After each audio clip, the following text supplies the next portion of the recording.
this is not Queen Anne's lace. People are confused because they see the typical common kind of flower that you see on Queen Anne's lace. So let me show you how you tell the difference, because this plant is highly toxic. Hey everybody, David Burns here, EAS Certified Master Beekeeper. And thanks for watching my videos. Today I've got a cool video for you. Stay with me. I've got a lot of different variety of things I want to talk to you about. I'm going to start off first by showing you some plant species. We're going to talk about bees and some common plants you see around your house. And then we're going to get into a hive and talk about bees that are doing some strange things and how to evaluate when bees start superseding a queen in the hive. And we're going to follow this along for several weeks to see what happens when they start to supersede, and if they finally do. That'd be fun. So let's start with different plants around the home. I want to start with this one right here. This is cool. This is actually a very interesting plant, and this is real common in the Midwest where I live here in Illinois, and it may very well be common where you live. It's called Conium maculatum, and or other words, this is also called poison hemlock. Now, a lot of people look at this and they make the mistake of calling this Queen Anne's lace. Queen Anne's lace is wild carrot, and this is not Queen Anne's lace. People are confused because they see the typical common kind of flower that you see on Queen Anne's lace. So let me show you how you tell the difference, because this plant is highly toxic to humans. If you eat just a small amount of this plant, it will kill you. And so it's very important that people are educated on this. It is pretty much an invasive plant. It grows everywhere here in Illinois.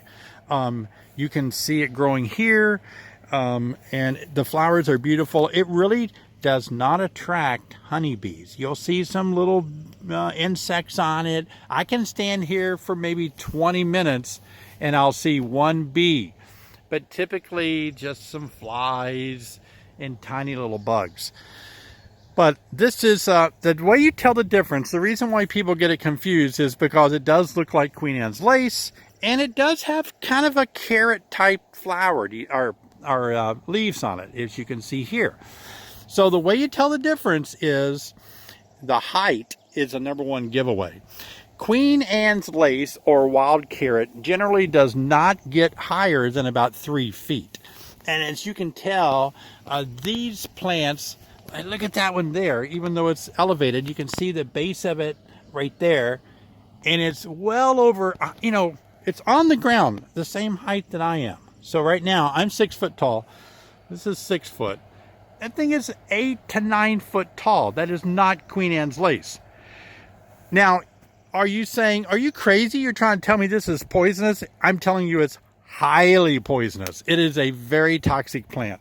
You don't want your kids playing with this stuff. You don't want them getting it in their mouth. It just a little bit is deadly. It really is. A lot of people don't know that. It's really weird that people don't know that. Oh, another way you can tell the difference, the stalk is smooth and Queen Anne's lace has a rougher type stalk on it. You'll also notice that these plants, the Queen Anne's lace, are different because this hemlock has a purplish glow or color to the stem. You can see some of the purple to it. And so I've warned my kids and grandchildren, hey, if you come out there, don't play with this, this stuff. I don't think it's really bad if you touch it, if you get it on your skin, if you wash your hands. I'm going to wash my hands after I show you this video. But as you can see, it's a lot of it. It's pretty fascinating stuff. Poisonous hemlock. This is not wild carrot. It does attract some pollinators. There's a butterfly in there. But again, as far as honeybees, zilcho. If there was a honeybee on there and they got a little bit of nectar, it's not going to hurt you. It's not going to bother your honey in any way. But the only thing you never want to do is get any of this in your mouth. This, I read that Socrates, because of his teaching of philosophy and in influencing the youth of Athens in, I think, 339. He actually was executed for his teaching of that day. And he had the chance to choose exile, but he chose, I think he was around 70 years old, he chose his form of execution of hemlock tea.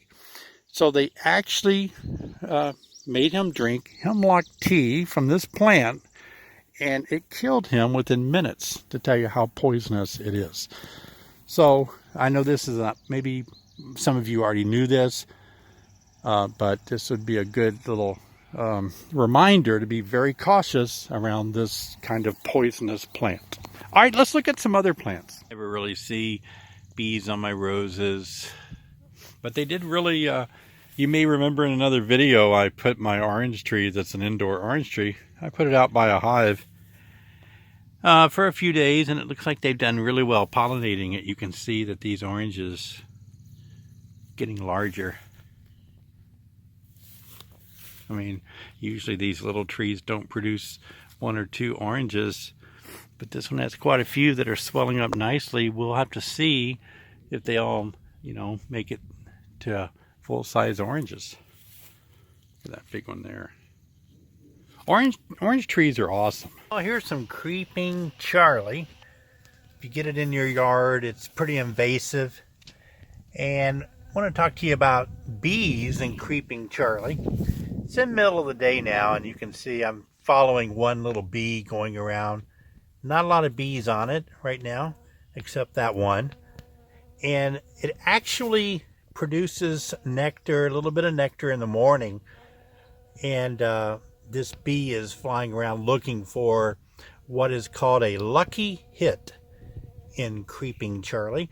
That means that some of the flowers actually, and I can't remember the exact number, it's very low, maybe like 60 out of 800 or something like that, give off an abundance of nectar, and they call that a lucky hit. So this bee is kind of addicted to finding that one lucky flower that's going to give off some good nectar.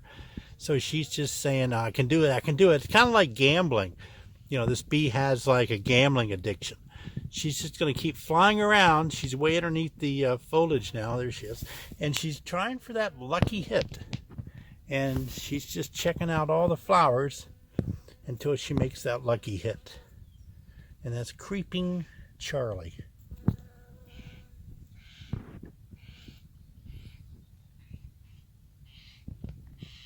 I don't think she's had any luck. She's just bouncing around.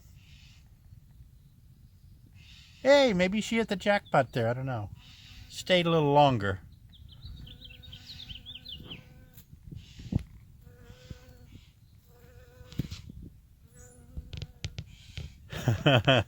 This is white yard clover, Dutch clover. It didn't have much last year. This year it's everywhere. And to be honest with you, I can't bring myself to mow it because there's just bees all over it. If you just walk through here, you can hear them. There's bumblebees, honeybees, hoverflies, I mean. So many beekeepers are like me. Your yard looks pretty tacky because you're just not going to mow it. You're not going to rob the bees of all this great nectar source. I mean, look at that. It just goes on and on.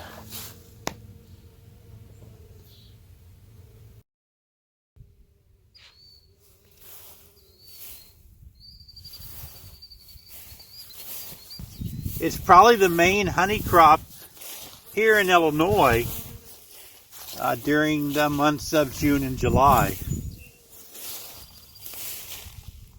There's a little bit of this clover here, red clover, and I've noticed the bees really don't get on that very much. So don't go crazy and plant that. It requires a little more length to the proboscis of the bee, so you see more butterflies on it. And the honeybee has a shorter proboscis or tongue, so they're more on the white Dutch clover. There's a bumblebee.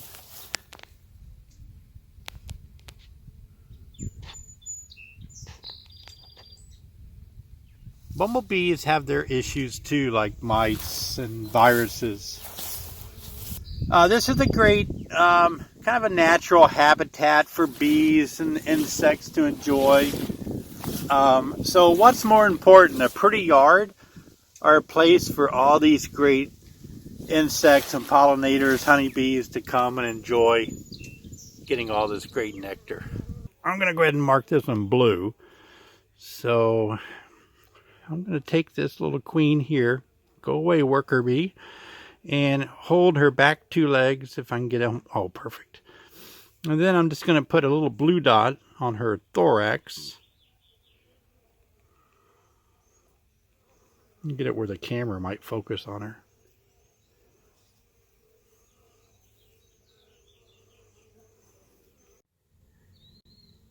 A local tree trimmer called me and said there were bees in a tree. Could he cut the area out that the bees are in and bring it out here to the bee farm, because he didn't want to kill the bees.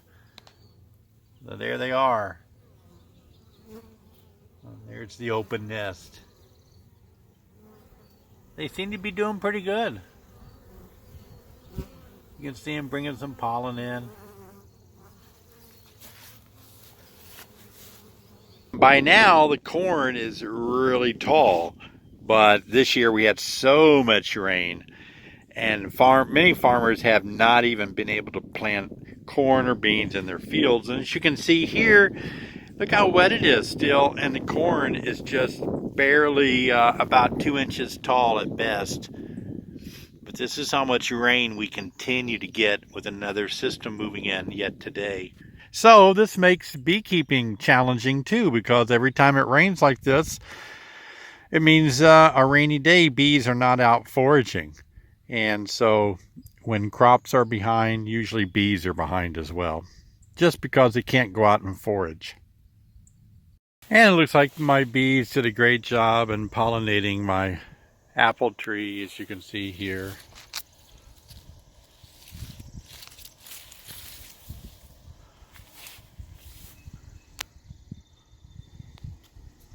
A lot of apples on it.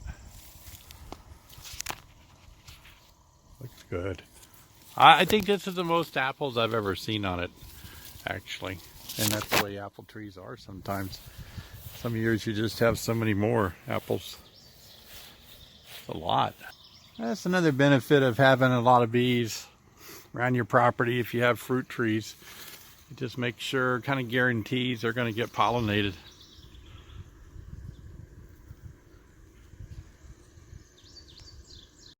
Hey, listen, I've got a little nuke box that I put together with just a very small group of bees.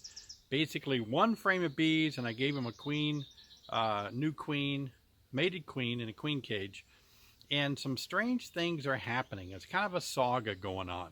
So what I thought I'd do is just do a little mini documentary, a mini journey on what this hive is gonna do with this new queen, because they're having problems, and some of you face that with your hives as well. So this way we can kind of watch what kind of problems we get into when a hive has trouble accepting a new queen. Let's follow along this nuke and see what happens. Okay, so what I did here, I took some bees. Actually, it was about 1 frame of bees on both sides. I stuck them in this nuke box and gave them a queen in a queen cage. So we're going to see if they've released that queen and if they're doing well. I do see some pollen being brought in the front here. Same thing, inspect it with smoke in the front, and then lift it, the top cover, and give a little smoke under the top cover like that. Not much. Again, just 1 little frame of bees and a queen. How are they doing? Top cover. Don't see any beetles. Don't see any small hive beetle. There's our queen cage. So let's smoke the top a little bit like this. All right. And slowly go over and try to get your queen cage out. I always run a nail through it to hang it between frames like this. I don't like them to fall down. Okay, so good. This worked out really nice. It's empty. Same thing, we're going to look for the queen, see what's going on the frames, starting on our, they're all over this box. Wow, it was about a week ago that I put these bees in here.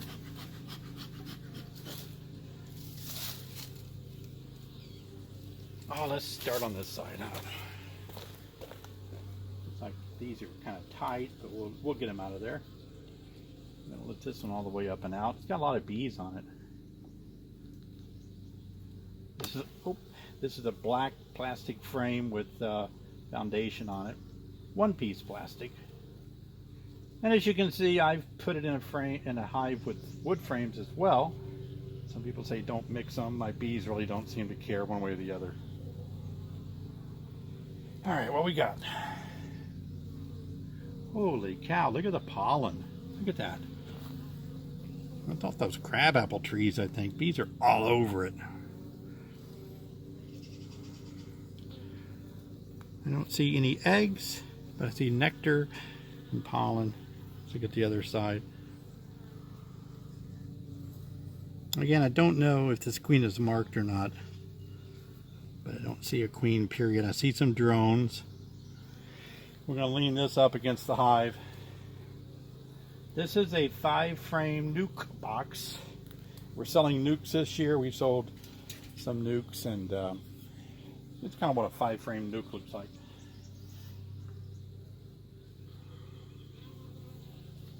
Gonna smoke them again when I free this frame up. I always like to work kind of in slow motion. Again, late in the afternoon. These bees are normally in the sun, but today it's been a very beautiful day in central Illinois. The bees are still working hard. All right. Oh, a queen cell. Aw, interesting. You see the little queen cell? Yep.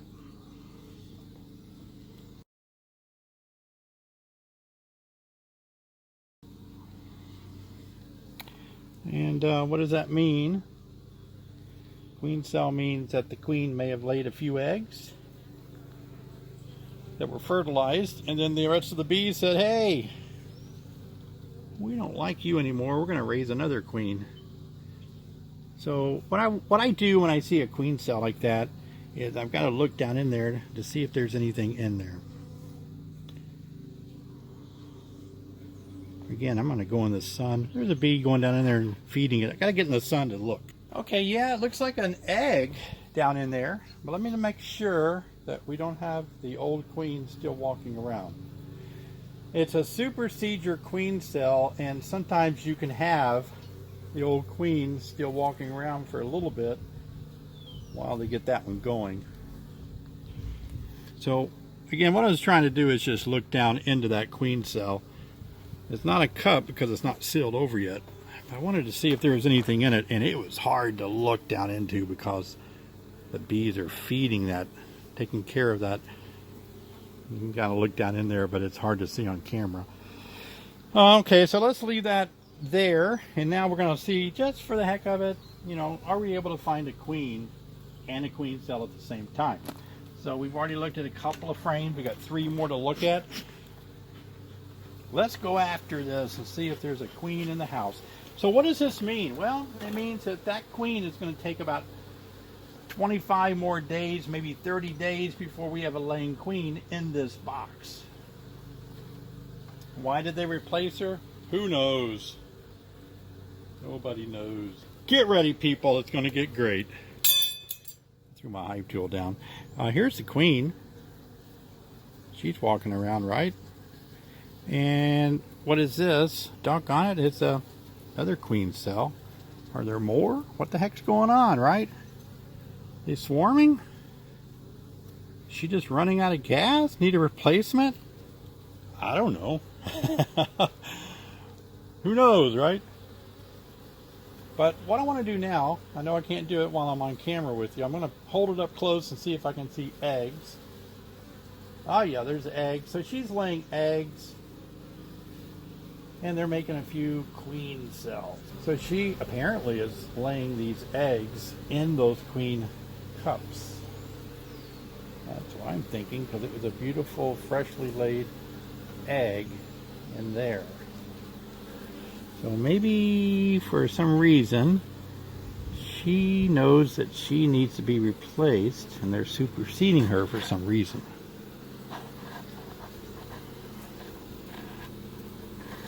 There she is right there. Beautiful queen. Now in this case, I don't know if they're really going to replace her with those queen cells they're working on.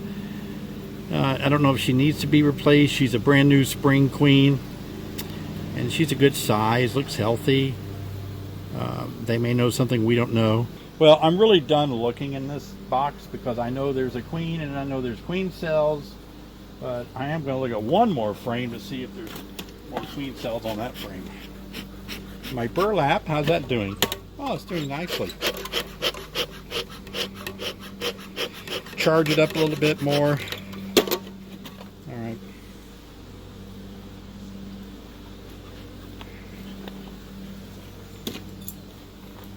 Take a look here. Oh, by the way, you hear a lawnmower in the background? Wow, have we gotten a lot of rain in central Illinois? Woo, we can't hardly get in and mow the grass. We live on about 5 acres and some of it requires mowing to look good for customers that visit us, I guess. I wouldn't really care to mow it. All right, well, a lot of nectar being brought in, a lot of busy bees, no more queen cups, so we have 2 queen cups that are being worked on.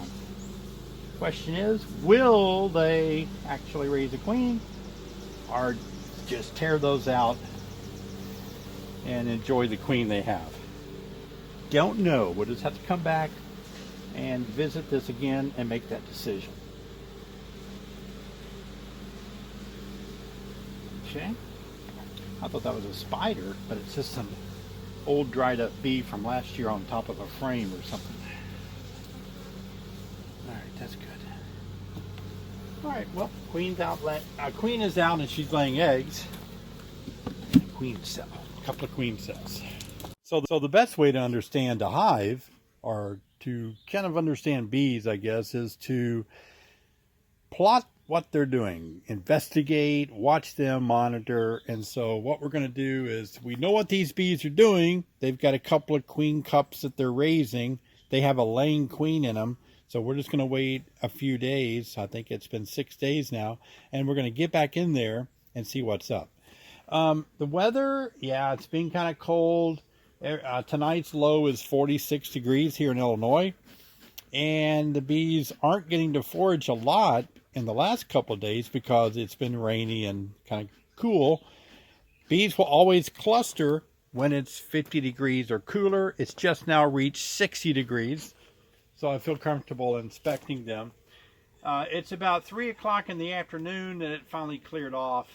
And bees are starting to roll out of the hive a little bit. But it's sunny, and so we're going to take a look. Remember how I taught you to look at the top cover for any small hive beetle, and you want to smash those if you see them? Don't see any there. And so what we want to do is see if this small little nuke of bees, if they've actually replaced that queen that's walking around laying,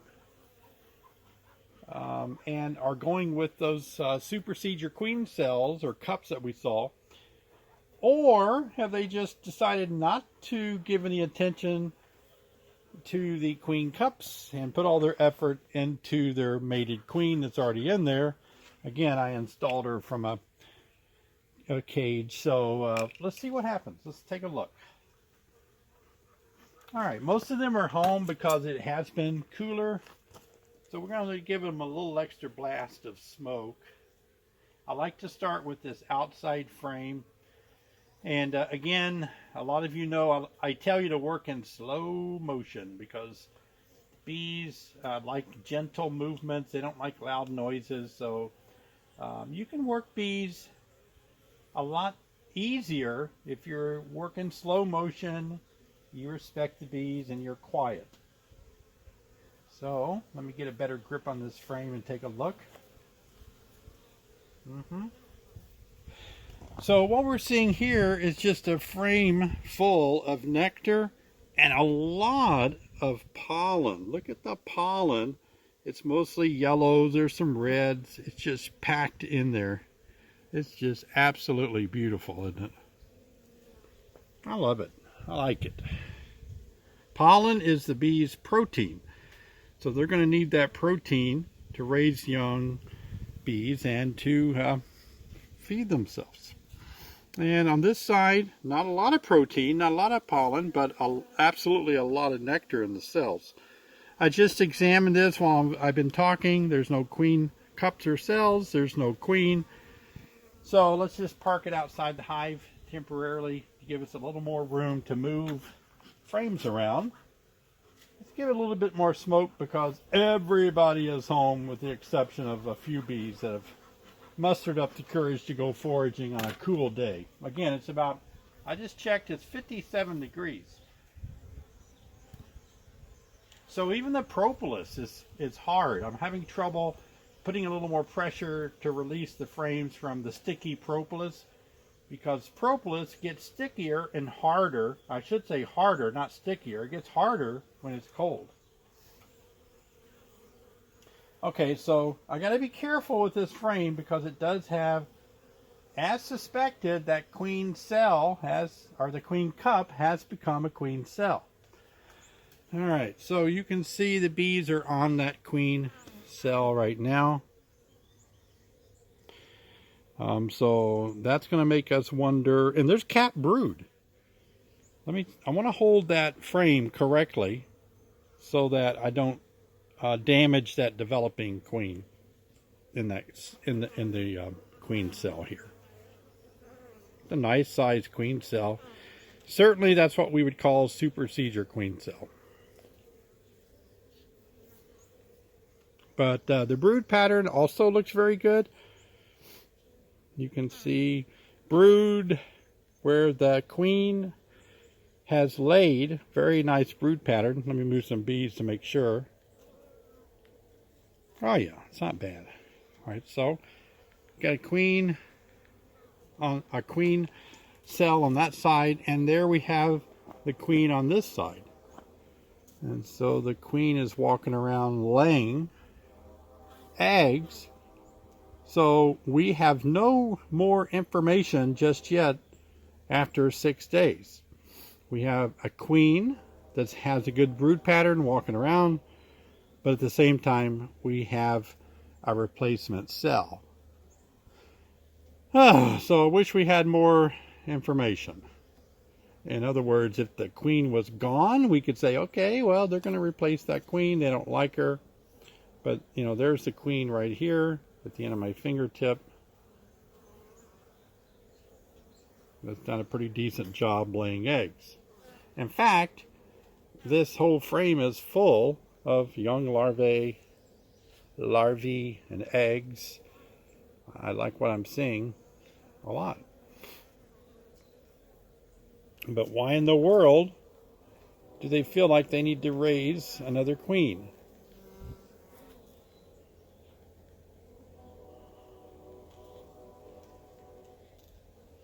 Okay, so what I'm going to do now is, since this does have a queen cell on it, I don't want to keep it outside the frame, the hive too long on this cool day.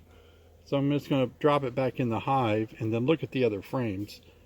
But we need to make sure we know where the queen is, so I need to find her again. I took my eyes off of her for a minute. So I want to make sure she goes back in the hive and that she's... Okay, there she is in the middle. So we'll just put it back in. Very good. Now let's look at the other frames and determine what's going on, if there's other queen cells or cups. Well, let's smoke these babies again because it's a little cool outside. And like I said, most of the bees are home, so we don't want to get stung. Just a little bit of smoke across the top.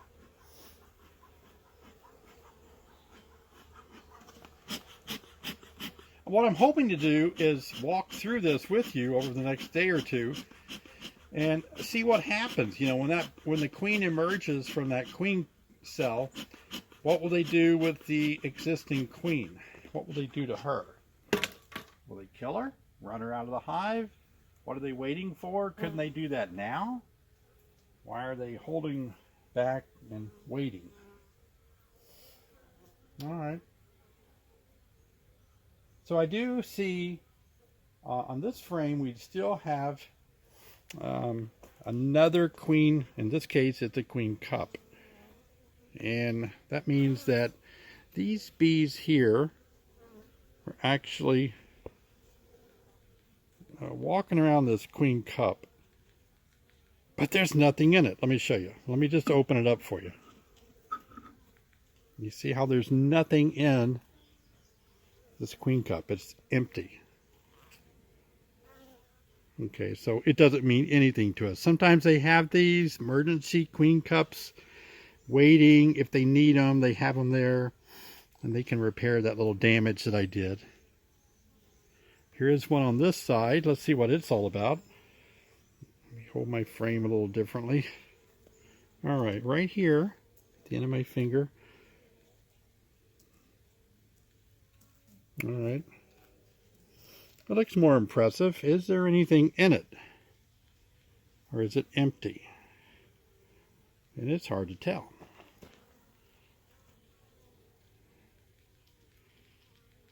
Let me look closer. I apologize. I'm going to bring this into my face a little bit closer. You know, that looks empty as well. It sure looks empty for the size that it is. There should be a lot more in there. So I'm going to open it up with my Hive tool just to verify there's nothing in there. If there is, well then, oops.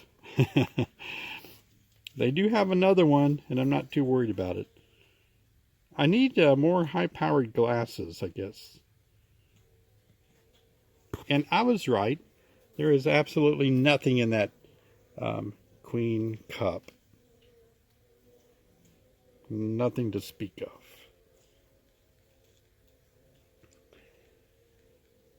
There's a little wet spot on the wall. And I can't see it through my veil. I will look when I get back to the editing room, and we'll make a comment whether that's a young larvae or something, but I think it's empty.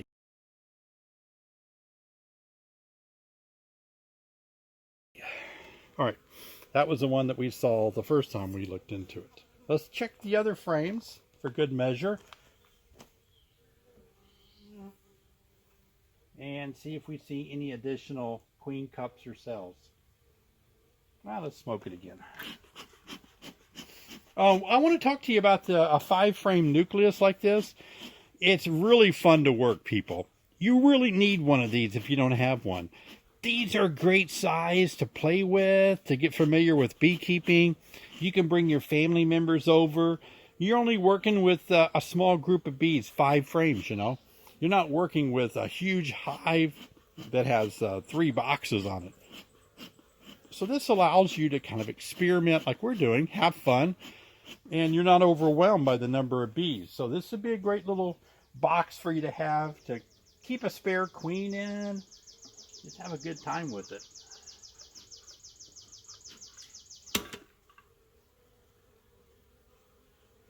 Little white spot there, but that's from a year or two ago, a frame that had a little bit of a leftover wax larvae cocoon on it. Ooh, this is heavy, so we're gonna expect nectar because of its weight. And indeed, you can see the nectar glistening on this frame, especially toward the bottom. No queen cells, no queen cups, no queen. We know where she's at. She's on the first other frame that we looked at. They're starting to do some stuff over here on it, pulling it out. All right, so they're basically on about 4 frames working it.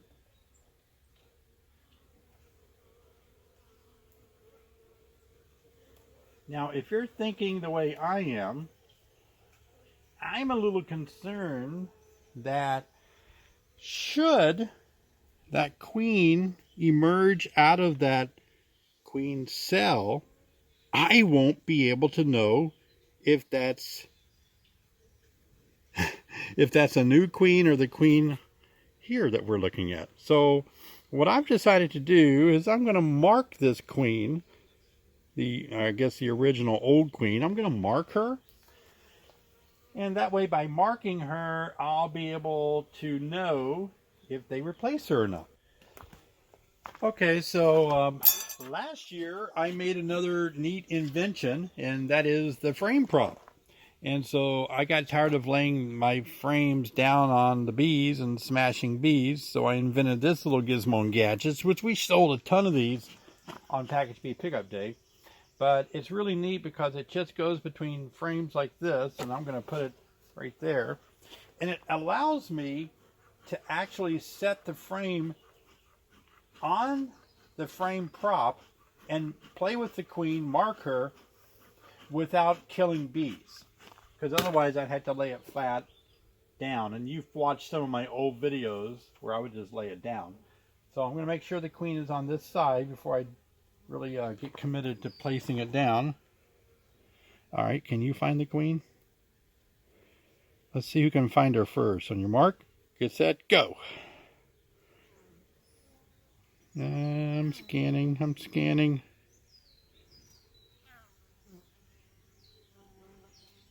It's hard for me to see her. I don't see her yet. You got her?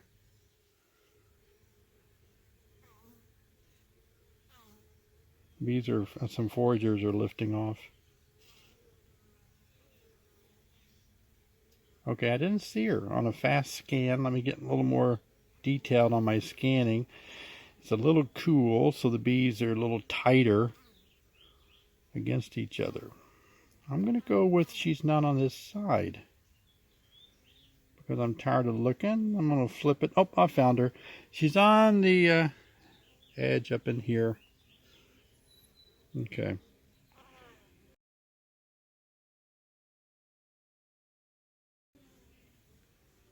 So I'm going to lay this down now that I know where she's at. And I'm going to lay it just like this. Make sure it's in a hive, it's not going to slide off, and that's pretty tight. It's fine.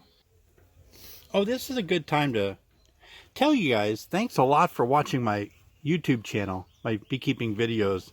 Wow. I made a video recently about the first hive inspection after installing a package of bees. You guys lit it up. I mean, it was like several thousand views within 24 hours, which YouTube loved.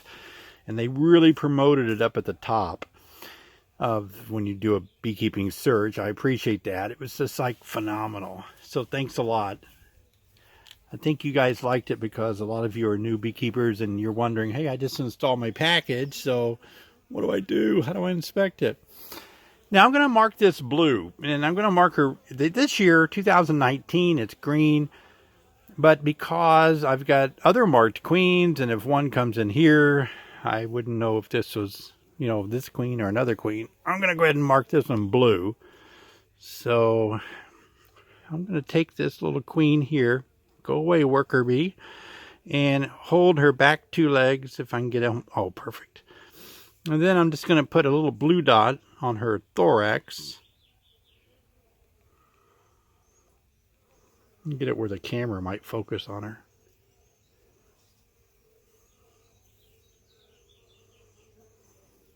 That's pretty good.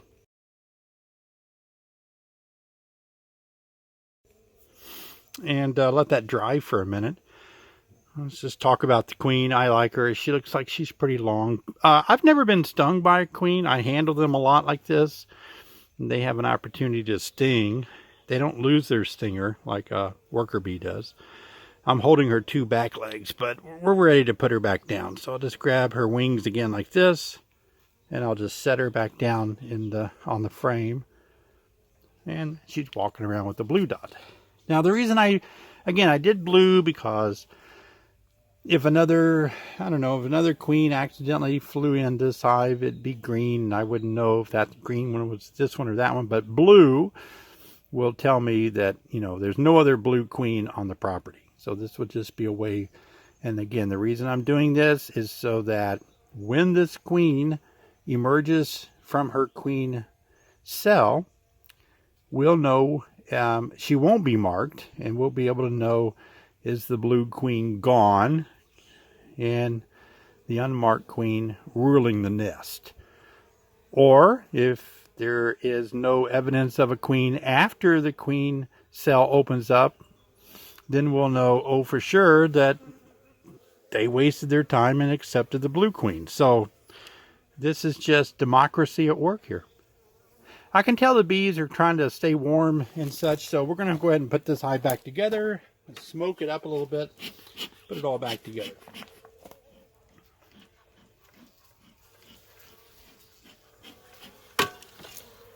Very good. And again, work in slow motion.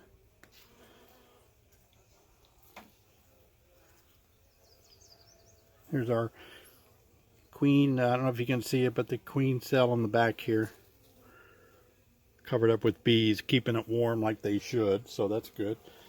All right, laying it down back into place. Very good. And we'll put this frame back in. Yep, just like that. And so we're going to look at this hive again. I know a lot of you like to look at this progression of a beehive, follow like a journey, like a journal, I guess, of what this hive is going to do. Oh, look, I accidentally killed one, but I killed less than I would have if I laid it flat.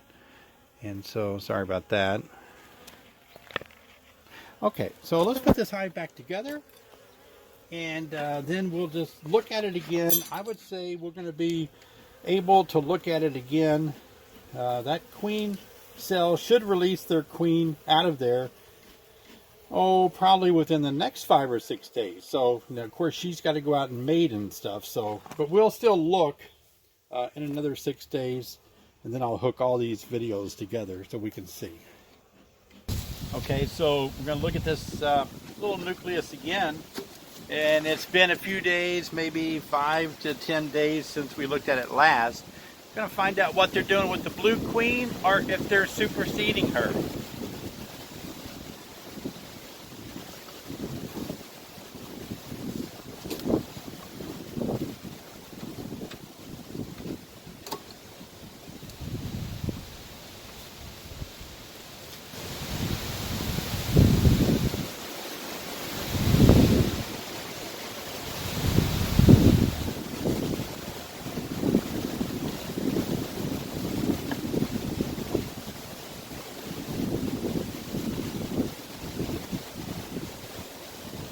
And then we're going to move it over to a deep box.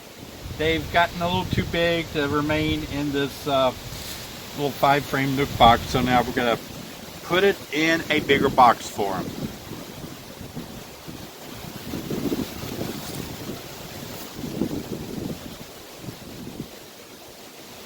Okay, so no queen or no queen cells there. Keep working our way across.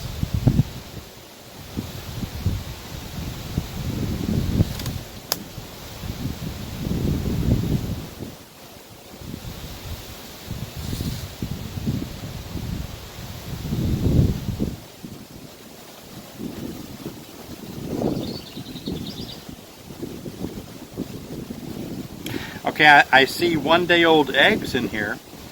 So we still have a queen that's laying eggs. Is it the blue queen, or could it have been superseded by another queen? Let's see if I can show you these eggs. There's the blue queen. So they have not superseded her.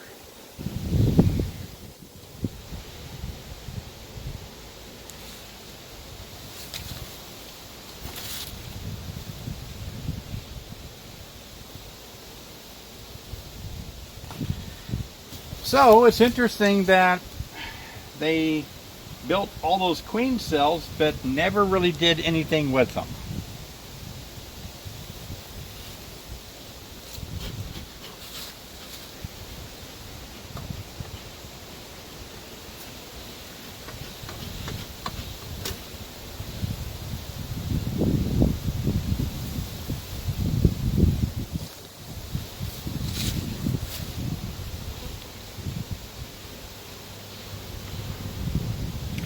making some drone brood.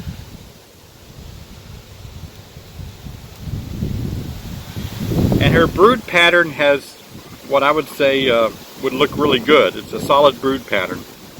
These are drone brood that you see in the middle here. So those are not queen cells. Those are drone, kept over drone brood. Bees just do that sometimes.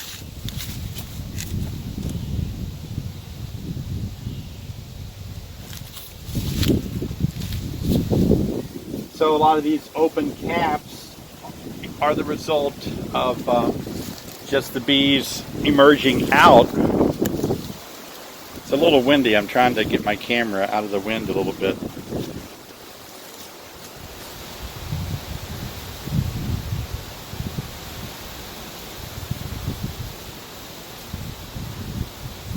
Yeah, you can see how in this frame a lot of the bees have emerged out, and they polish those cells up for the queen to lay in.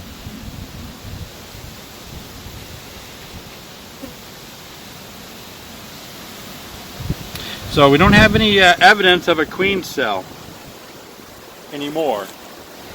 Not anymore.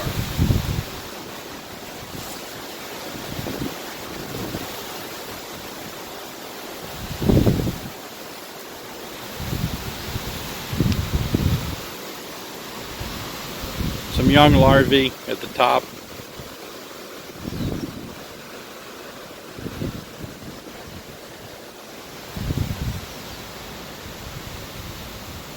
And again, eggs and young larvae.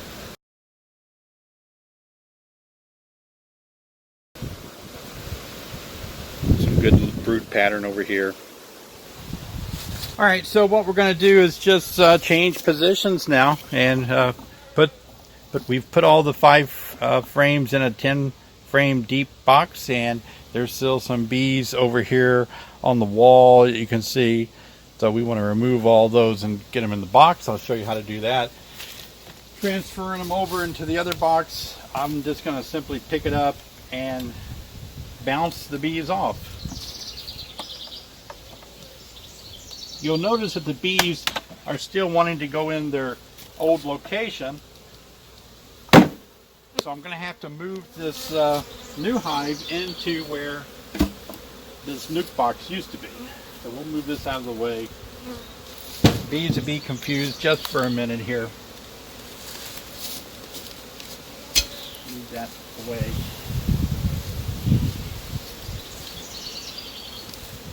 Yep. I'm going to pick, let me put a lid on that. Let me put a top cover there.